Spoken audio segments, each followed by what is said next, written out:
welcome back to the Your Life, Your Way community. Thank you so much for being here. I'm your host, Kathleen McDermott. We are here at Your Life, Your Way to just cover exactly that. We spend way too much of our lives living and being and doing how the rest of the world thinks that we should and how we've learned to think that we should. Ladies, it's time to just kick that to the curb. Living life on your terms is exactly what you were born to do. Doesn't mean we shut everybody else out. It just means that you begin to embrace the possibilities for your own life. My guest today has done exactly that. Was it always easy? No. Nothing worth, it'll say nothing worth having is meant to be easy. Well, some things are, some things aren't. Her journey I have found very intriguing. Sandi McKenna is my guest today. She is the host of 2 podcasts, Unforgettable Conversations and Another Great Place. She is filled with creativity, curiosity, and she's mesmerizing, intriguing, she's engaging, and she's filled with infinite ideas about life. And this is how she has navigated her path. Her curiosity has also led her to, I find, a very interesting and unique path. So she is going to talk to us about that today. And I hope it will inspire you to, maybe think what unique possibilities might you actually embrace and have a wonderful time with. Thank you for joining. Thank you for listening. And let's talk with Sandi.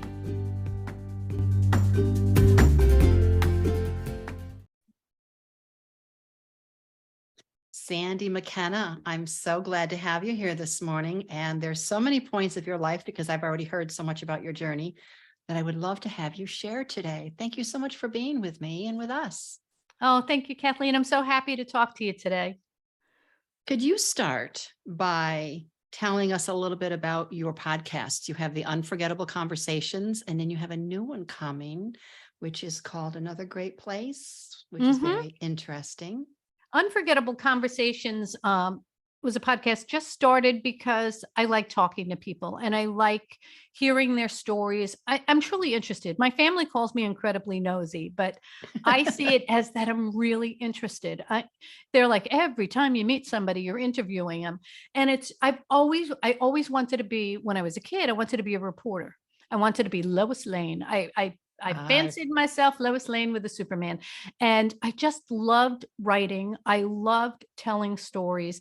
And so when it came time to do a podcast, a lot of things came out of COVID and were developed through that time. And so that was really one of them. And it was a matter of just talking to people. And I started with people I knew.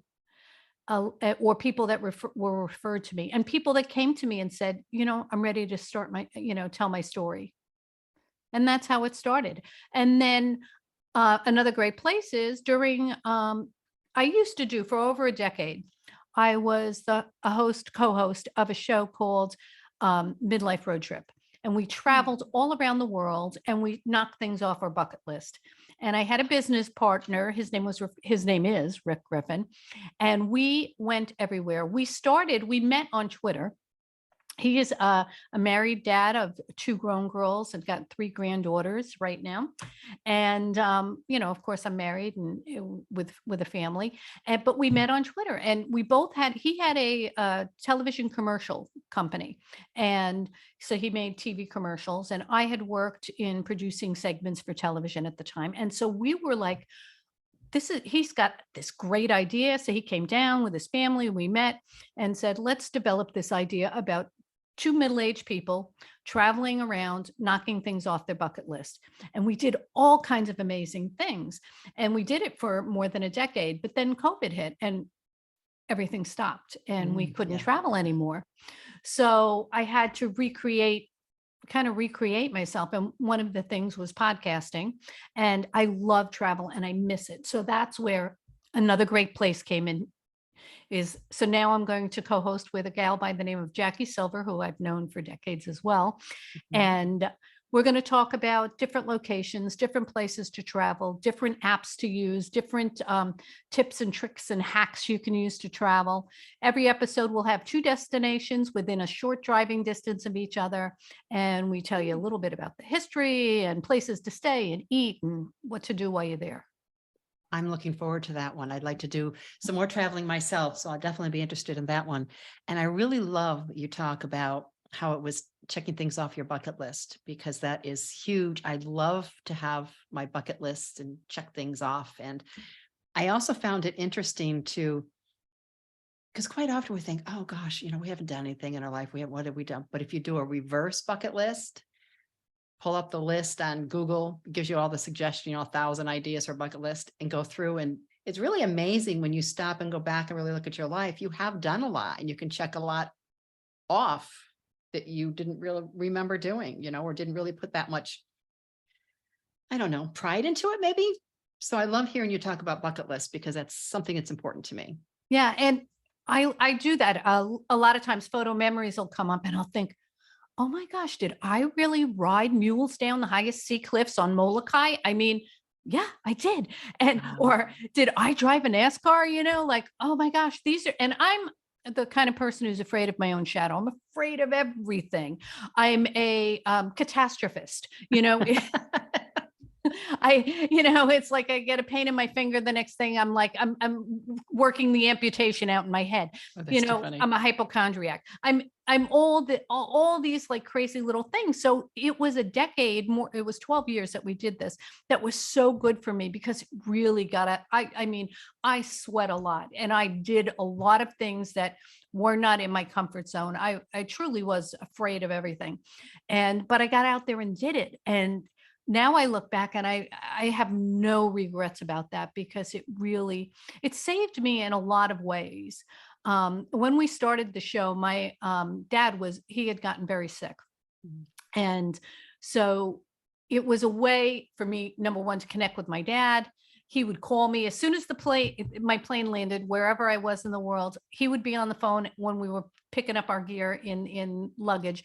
And he would say, did you make it okay? What's next? And all of that. And after he passed away, I remember, and it was halfway through our show, or season, the phone didn't ring when we landed. And it really, stuck with me, like, wow, that was a deep connection that I had with them, because my parents loved to travel. And so I got that, love of travel and adventure from them. I never take the same drive, even around my house, my neighborhood. I never take the same road twice. I try to take different, and just get out of I never go the same way. I don't like when things stay the same. It's pretty boring. Mm-hmm. That's a wonderful story and wonderful memories you have of that experience with your dad. Thank you for sharing that. And I'm all about your life, your way. And it's not just the title of my podcast. It's truly what I believe in, because I know that as women, we spend too much of our life being and doing how the rest of the world thinks that we should, and how we've learned to think we should. But in what you're saying, you're showing and inspiring other women that it is possible to live your life your way, and to get out of that comfort zone. It kills me then, because it's not comfortable. It's so not comfortable, but get out of that comfort zone. And did you find that when you did something that scared you to death, did you ask yourself after you did it, what's next? If I did that, what else can I do? For me, it was the creative process. And that's what got me to do it, because I was always thinking, oh, this will be great for, a great video, or this will be great. And so I was always thinking about it in that sense, until it got time to actually do what I was supposed to do.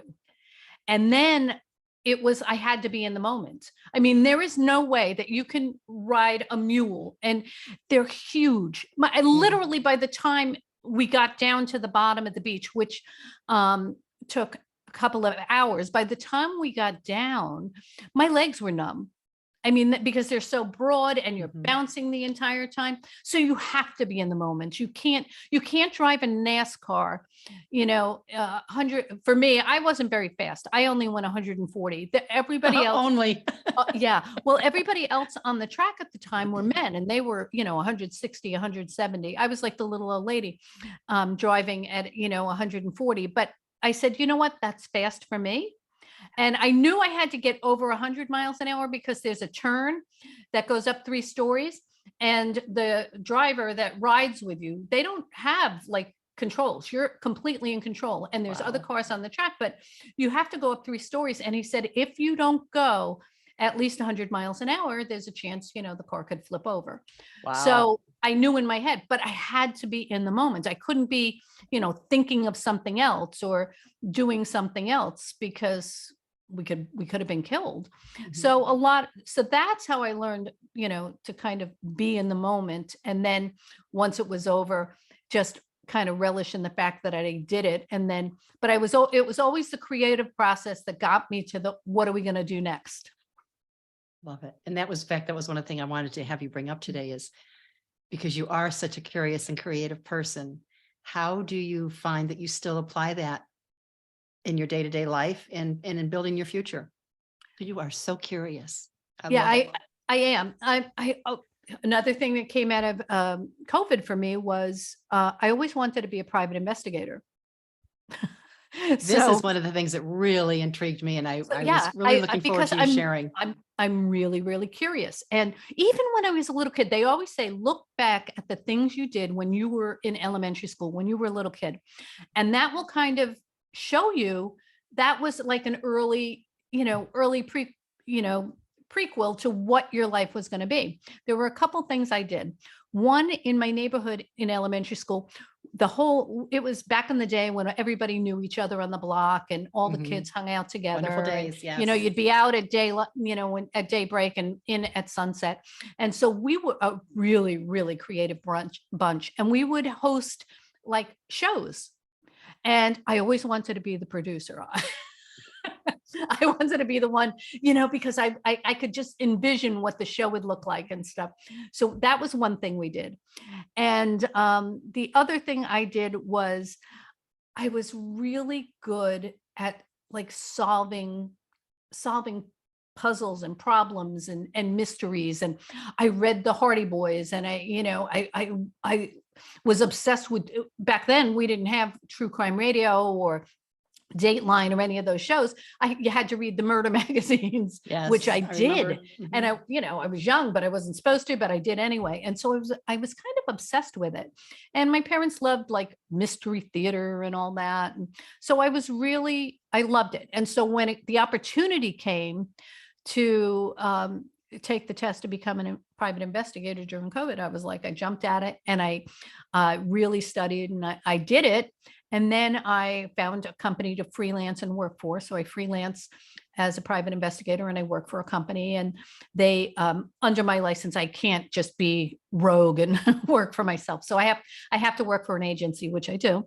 And they'll call me and they'll, send me out on a surveillance, or I'll do, research and find somebody, and I'm pretty good at it. I mean, I'm really surprised that because I'm really intuitive when it comes to certain things, and it's a matter of being patient and following breadcrumbs. You just have to kind of just follow the breadcrumbs, and I'm relentless. That is another thing about that. When you're a private investigator, you have to be relentless, and you have to kind of just pay attention to the small things, because that'll take you to the big things. I find it fascinating. I mean, you're the first official private investigator I've ever known. I'm sure you have some stories to share, but it's just something that's out of the box. It's different. It's unique. And my whole reason for starting the podcast was to support and inspire women to think out of the box, to be back in touch with their creativity, their curiosity that often gets buried through life, and just step out and live fully. And you definitely are doing that. And sometimes, and you've heard that, especially with social media, well, people always put out their perfect lives. And I don't look at it that way. I love, to me, it's inspiring to see what another woman is doing and how she's just enjoying life.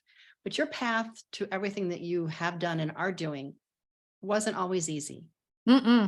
It wasn't all roses and bunnies and all of that, and just everything fell into your lap. Can you share a little bit about how you've had to overcome some obstacles that you're comfortable sharing, and how they have actually helped you? Or what can you share and tell us so that other people can understand that it is possible to overcome the tough stuff? There's so many things. I mean, starting from an early age, that I've had to overcome. Just I had anxiety as a kid, and I don't know why. I mean, so it was something that I've always had, like a certain amount of anxiety. So no matter what happens in my life, I'm always anxious, good times, bad times, whatever. And I got married when I was very young. I met my first husband when I was 14 years old. I saw him walking down the street with a friend. I was with my cousin, and I was like, oh, I'm going to marry him. And she goes, you don't even know him. He just walked by. Well, we got to know each other, and I fell madly in love and married him. And of course, it was short-lived. We had a child, but it was short-lived.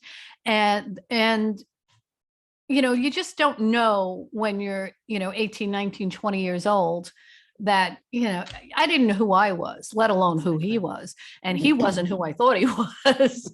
And one day I came home from work and he was gone, and everything in my house was gone. I mean, no money, no anything. And I was devastated because this was a person that I had loved since I was 14 years old. I couldn't even imagine. So that was my first real hurdle. Like, how the hell am I going to get through this? I mean, I had a great support system in my family. My parents were absolutely amazing, and they helped me with my daughter throughout her life. They were a huge, huge part of her life. Then, life, I couldn't date for years. I was single for the majority of her life. Up until she was 17 years old, 16, 17 years old, when I met my second husband, and we got married. And of course, we've been married for three decades now. That's a whole nother story. That's why I do a lot of things, because he doesn't like to do a lot of things. So, life all throughout that time, it wasn't easy. I mean, it wasn't easy, raising a kid when you're a kid yourself and you have no idea. I mean, I have so many regrets. And part of the reason I have so many regrets is in 2014, she died in a car accident. And there came a knock at the door. It was two sheriffs, and that something is wrong. And her daughter had been at the house with us. And with my husband, my mom was there. My dad had died just a couple of years previous. And so my mom was living with us, and they told us that your daughter was lost control of a car, went into a lake, and she died by drowning. She couldn't get out of the car. And it was devastating. And to have, my mom, who was so close with her there, and my granddaughter, who was only 12 at the time. I mean, I had no time. And I just listened to something this morning, because when I tell the story now, I'm so matter of fact. And part of that is a wall that I put up, because it's really hard to go that deep every time and to feel the feelings. And I always tell everybody, it's every day I think of her. And every day, I'll talk to her in my head, and, I cry privately. I dream. Sometimes I'll wake up dreaming, and I'll be crying because, I just miss her. I miss my mother. I miss my father. And they all died in such close proximity. My mom died 7 months after my daughter. So it was really, really a hard time. And so that was like probably the most difficult time of my life. And it has been a thread through the remainder of up until now in my life, because my husband and I adopted our 12-year-old granddaughter. She had an absentee father. And so she just had her ups and downs, and that was incredibly difficult. And so it was just struggling to get through that. But what saved me was traveling, because I got to pour all my excess energy into my creative project, to traveling, to knocking the things off my bucket list, that was what fed my soul. And I remember the first trip I did after my daughter died. It was a trip that was planned. It was a work trip, and she had died in November, and this trip was early December. And we were, my best friend went with me, and my family had said to me, my mom, my husband, my granddaughters, you got to go, because if you don't go, you're never going to go again. You just have to, and which was so wise of them, because they're right. I could have got, I could have fallen apart and never done anything. And my best friend came with me. So she was there to kind of, pick me up and show, I wasn't alone. And the first night we were there, we had dinner with a mother and daughter, and we were just chatting. And she said to me, one of the mother said to me, "How many children do you have?" And it was the first time anybody had asked me that since my daughter died, and I only had one child. And I almost could, I was like, I didn't know what to say. And my friend Lucille was with me, and she said she had one, and her daughter died, on November 15th. And so through that, it was like, and they were just mortified that they had it. And I was like, no, I'm so glad I was with you when you asked me, that it was you, and your daughter that are here, and that you asked me, because somebody was going to ask me someday. Yeah. And I'm glad it was you that asked me. And I'm glad Lucille was here to answer for me when I couldn't get the words out. So it was kind of like, that is the one major, and it's such an inconsequential thing. But for me, it was like mountainous at that moment to have to answer that question to somebody. And so that those are the like major things. And then 7 months later, my mom passed away. And we went on from there. And it was just kind of like, I had my granddaughter to raise, so I didn't really have time to think about anything else. It was, you just have to, so I focused all my time on her, because she was having such a difficult time losing, my father and my mother and her mother all within such a short time. It's a lot. That's a lot for an adult to take in, let alone a child. I can't even begin to imagine what she was feeling and going through. Oh, it was awful. Awful. And grief is, Creed. We were talking about grief, and I have another friend, Tanya, who is a grief specialist, and it's something that we don't talk enough about. It's easier to just push it under the rug, but it's something that really does need to come to the forefront, because not everyone, you had support and you found a way to bring yourself through. And my experience, I know best friends. My best friend she's still my rock today. And I don't know if I would have gotten through everything without her. But finding a way to get through not only saves, we have a choice to make. We reach a point where, do we want to stay in the darkness, or do we want to come back into the light and move on? And sometimes it can feel guilty moving on. Sometimes, there's just so much around it. And people will say, oh, you're still grieving, or how, when you're going to, there's no time. You never get time over element. grief. No, it's just something that just becomes part of you. And you have to honor that for what it is. Yeah. I mean, like I said, there's not a day goes by that I don't think of them, think of my family that I've lost. And, but, I just know that by sitting around and doing nothing, I'm not helping the situation. My daughter had 2 children at the time when she passed away, 2 children that I knew about. And then just recently, in the last few years, I found out that she had a son that she gave up for adoption that I didn't know about. So, yeah. So things work in mysterious ways. I mean, there's yet another piece of her that I didn't know was there. And it was shocking to me, but it was the best shock ever, that he found me. It was my grandson found me. So apparently he has a little bit of that Sherlock Holmes too. No. I had done a story back in during midlife road trip days about DNA and finding your past and traveling based on your DNA and where your ancestors come from. So we did, Rick and I, for the show, we did our DNA. And I wrote the story about, oh, I want to go here, and this is where my ancestors are. And so told a little bit of a story about that and forgot about it. 5 years pass. I get an email from a young man said, hey, my name is Will. And I just did my DNA and I got the results and it says you and I are related. And I said, oh my God, that's so exciting. And he said, yeah, I think you're my grandmother. And I'm like, what? And I was like, there's no way. I said, and I told him the story that I had a daughter and she had 2 daughters, but she passed away in 2014. And I never knew that, I wasn't aware of it, nor was anybody in my family. So we're probably related by a cousin or something.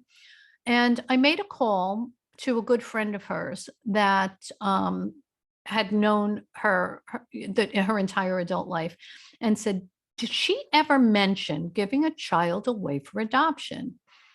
And Chris said, yeah. I was wondering how long it would take someone to find out. And I was shocked. I mean, I nobody in my family knew. No, not my husband, not my nobody. And so I couldn't imagine how this happened and how I didn't know. So there, once again, more guilt. I was, as I tell people, I'm a recovering Catholic with the guilt and the shame and so relate to that. Yeah. So, I mean, more guilt. How could I, as a parent, not know that my daughter was pregnant? And, she wasn't a kid. She was in her early 20s. And, but how did I not know?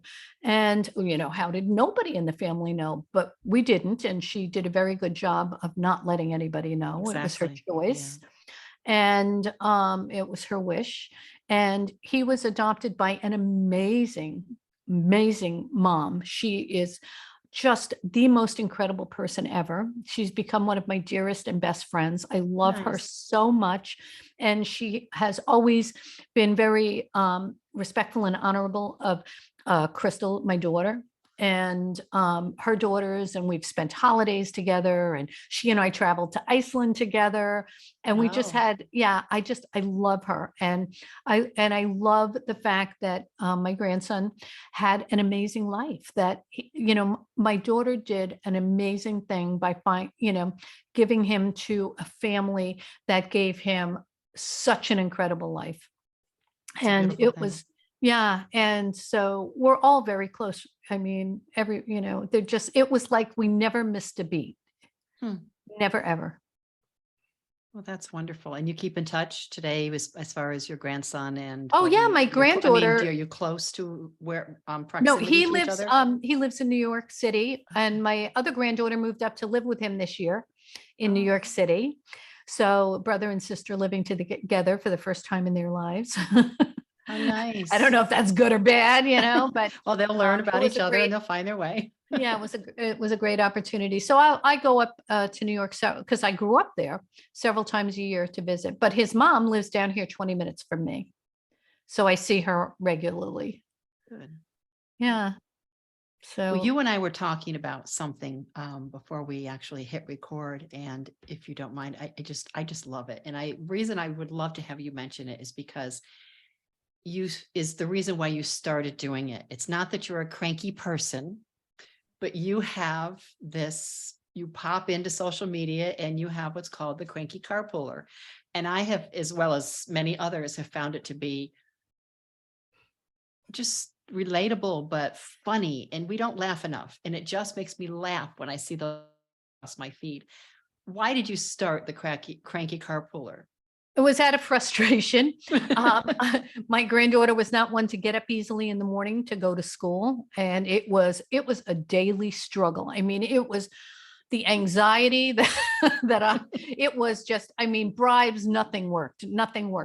So I would drop her off at school. And then on the way home, I would just turn on my phone and I would relive the experience and just say, oh my God, these kids, they're getting out of the family van. It looks like a clown car, and why do they have to put their backpacks way in the back? Why can't they just keep them on their back? And they're holding up traffic and I got things to do. And so I would just ramble on about this, and people it would resonate with, because I was not the only one sitting in the carpool that morning that, got really upset about the fact that, it's like nobody has common sense anymore. Or one day and then it kind of grew into other things. One day it was a year my husband became obsessed with gardening.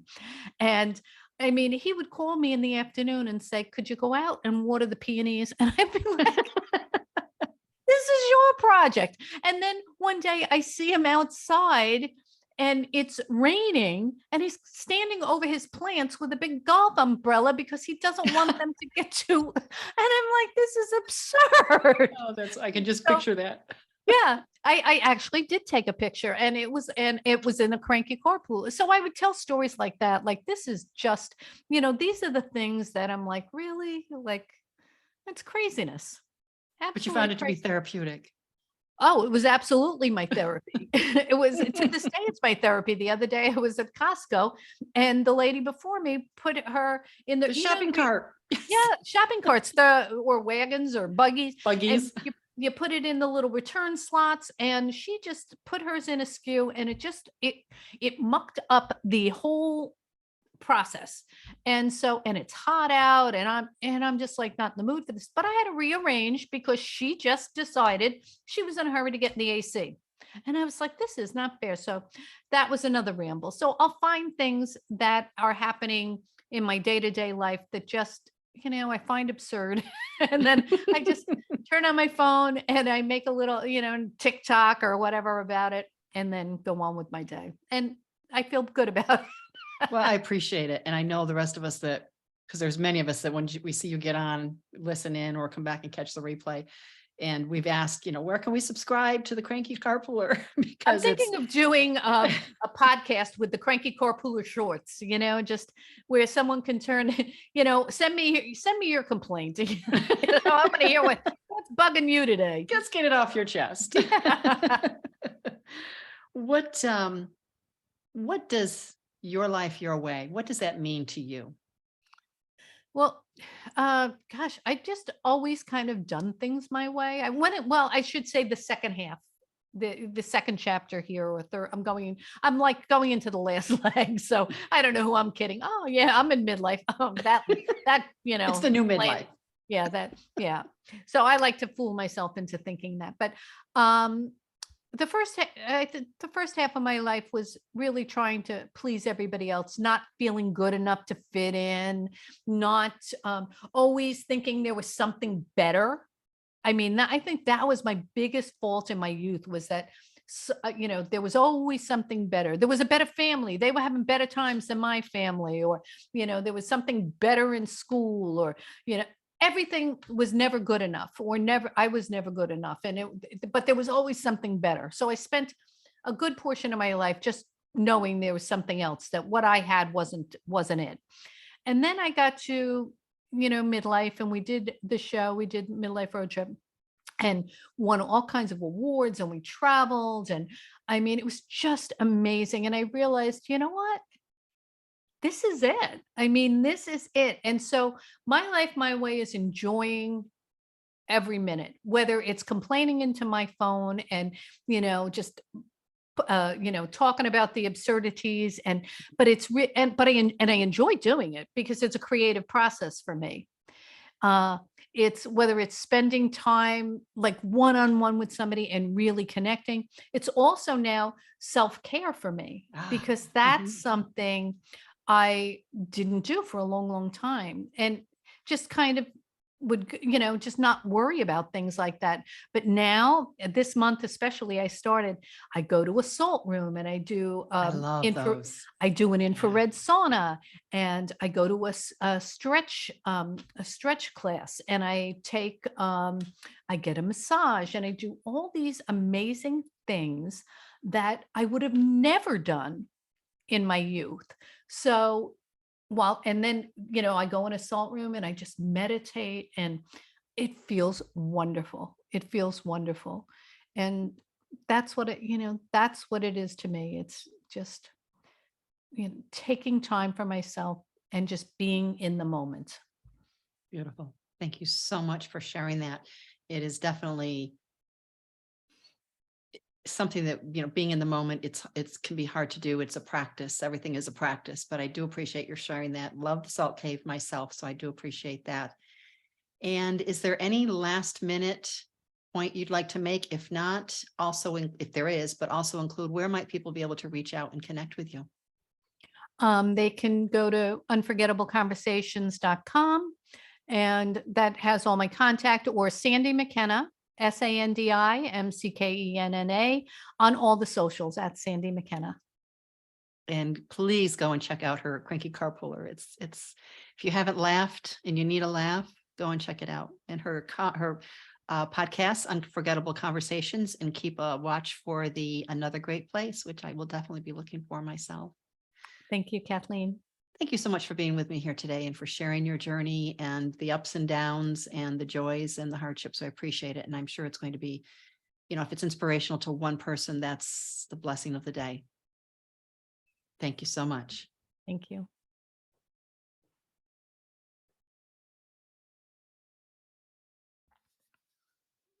So, did today's episode spark some creative, curious thinking of your own? Might there be I don't know, a Sherlock Holmes deep inside you somewhere, or some other very interesting character strength opportunity? Remember, you do have a lot of strengths. We all do. We just need to uncover them and really put them to good use. We were blessed with them for a reason, and yours are there as well. Did you have any unique takeaways? If you did, and if you found that these unique takeaways or inspirations that you found might serve someone else, my intention and goal is to help as many women as possible to, find life their way, living on their terms. So if you can share this, I would greatly appreciate it. If you find it in your heart, if you listen on Apple, if you would be so kind as to give me a review and maybe 5 stars. Really does help build the podcast. And the more people, the more listeners I have, the more people that share, the more women we can help and serve. And that is the ultimate goal.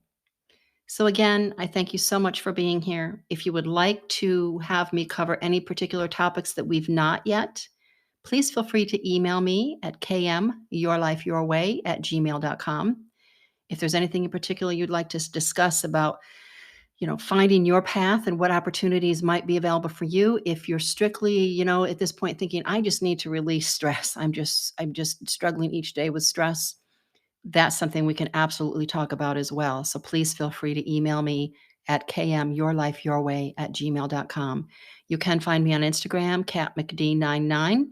And of course, I am on Facebook, Kathleen McDermott, KM Your Life Your Way, or personal page is just me, Kathleen McDermott. I wish you nothing but the best today. So many blessings, so much joy and peace, and is the least amount of stress as possible. Thank you so much for being here. Have a wonderful day.